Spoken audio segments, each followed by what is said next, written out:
কিরে মিশু, তুই এত কষ্ট করস কেমনে? দিনের বেলা গাছ কাটস, রাতের বেলা মাছ ধরস, এতটাতে কিরবি? ভাই আমার অনেক বড় একটা স্বপ্ন আছে, আমি আমার স্বপ্ন পূরণের লেগে এত কষ্ট করতেছি। তুই কাটস গাছ, তোর আবার স্বপ্ন? আচ্ছা তোর স্বপ্নটা কি শুনি। আমি আগামী বছর হজ করতাম জামু, এর লেগে এত কষ্ট করে টাকা জমাইতেছি। মোটামুটি টাকা জমান হয়ে গেছে গা। হজ করতে যাবি? এটা তো ভালো সিদ্ধান্ত নিছস। আচ্ছা ঠিক আছে, আমি যাই। সাইফুল কইরে একটু পানি দে ভাই রে। নেও ভাইয়া পানি। আচ্ছা ভাই, এভাবে দিনরাত আর কত কষ্ট করবা? ভাই তুই তো জানোস আমার একটা স্বপ্ন আছে, আমার এই স্বপ্ন যতদিন পূরণ না হইব ততদিন আমি কষ্ট কইরেই যাবো। আচ্ছা গরুর গোশতের কারণে যাচ্ছে, ঘরে কি গরুর গোশত রানছে নাকি? না ভাই, এটা তো পাশের বাড়িতে রান্না হইছে। তুই যা তো পাশের বাসা থেকে আমার লাগে একটু গরুর গোশত লই আয়। আচ্ছা ভাই ঠিক আছে, আমি যাইতাছি। কিরে আয় না কাউনো? কিরে গোশত দিছে? না ভাই, দেয় নাই। কি দেয় নাই? একটু গরুর গোশত খুঁজলাম, এটাই না করে দিছে। দাঁড়া আমি যাইতাছি। তুই এই কামটা কেমনে করলো? ছোট বেটারে ফিরাই দিল। বোরহান, বোরহান তুই কই রে? করতে পারো? কি রে, কি হইছে? একটু মাংসের লেগে তোর কাছে ছোট বেটারে পাঠাইলাম, আর তুই তারে ফিরাই দিলি। তুই এই কামটা করতে পারলি? তোর বিপদে কি আমি কোনো সময় সাহায্য করি নাই? তুই জানোস না কোনো কিছু খাইলে প্রতিবেশীর দিয়া খাইতে হয়? শোন মিশু, আমি জানি যে কোনো কিছু খাইলে প্রতিবেশীরে দিয়ে খাইতে হয়, কিন্তু আজকে যে মাংস খাইছি এটা তোর জন্য হালাল হইব না। তোর জন্য হালাল হইব, আমগোর জন্য হালাল হইব না কেন? শোন মিশু, আঙ্গ পরিবারও এখন এতই অভাব চলতেছে, আমরা দুদিন ধরে কোনো খানা খাইতে পারি নাই। ক্ষুধার যন্ত্রণায় মনে ময়ূরই যামু। তারপর দেখলাম কে যেন নদীর পারে তাজা একটা মরা গরু ফাঁদা রাখছে।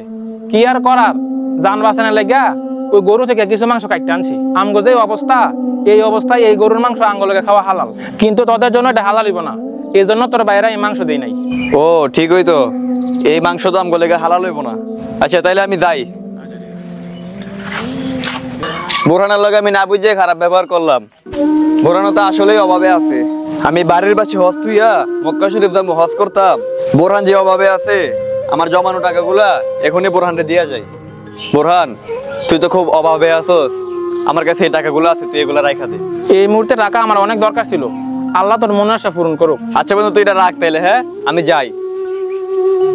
আমার প্রতিবেশী অভাবে অনাহারে থাকবো আর আমি টাকা জমাইয়া হজ যাবো, এটা হইতে পারে না। কি মিশু, এনো দাঁড়ায় দাঁড়ায় কি করো? হজে যাওয়ার তো আর 3 মাস সময় বাকি আছে, কেমন প্রস্তুতি নিলা? ভাই আমি তো এই বছর হজে যাইতে পারবো না, আমার একটু সমস্যা আছে। আচ্ছা ভাই ওইখানে যায় আমার জন্য দোয়া করো, আমি যেন তোমাদের সাথে পরের বছর যাইতে পারি। আচ্ছা ইনশাআল্লাহ দোয়া করবো, যাই। হ্যাঁ আরাফাত, মক্কা মদিনা গেলাম, সরাসরি দেখে যে একটা শান্তি, ছবিতে দেখে কিন্তু এই শান্তি পাইতাম না। ঠিক কইছেন ভাই। তবে ভাই আমার মনে একটা কষ্ট, মিশু আমার কাছের একটা বন্ধু, ওই যদি হজে যাইতে পারতো কতটা ভালো লাগতো। মিশ হয়ে গেলে ভালোই তো, মানে মিশ না হজ করতে গেছে? কি কইতেছেন এডি? আরে আমি কাবাগর তো অফ করতেছি, হুট করে দিই সামনে মিশ হয়ে, আমি দেখে তো অবাক। কিরে মিশু, তুই হজ করতে আসবি, আমারে কবি না? এরপরে মদিনা শরীফ জিয়ারত করতে গেছি, হেন গিয়ে দিয়ে মিশ হয়ে জিয়ারত করতেছে। আহারে, রাসূল সাল্লাল্লাহু আলাইহি সাল্লামের দরবারের সামনে দাঁড়াইয়া কি কান্দা, মনে হয় রাসূল সাল্লাল্লাহু আলাইহি সাল্লামের পাশে দাঁড়াই রইছে। আমি তো কিছুই বুঝতাছি না। মিশু বলছে ওর কাছে টাকা নাই, কিন্তু ওই গেল কিভাবে? তুই কি কইতেছিস এগুলা? মিশু তাহলে মিথ্যা কথা বললো? আয় চল মিশুর কাছে যাই।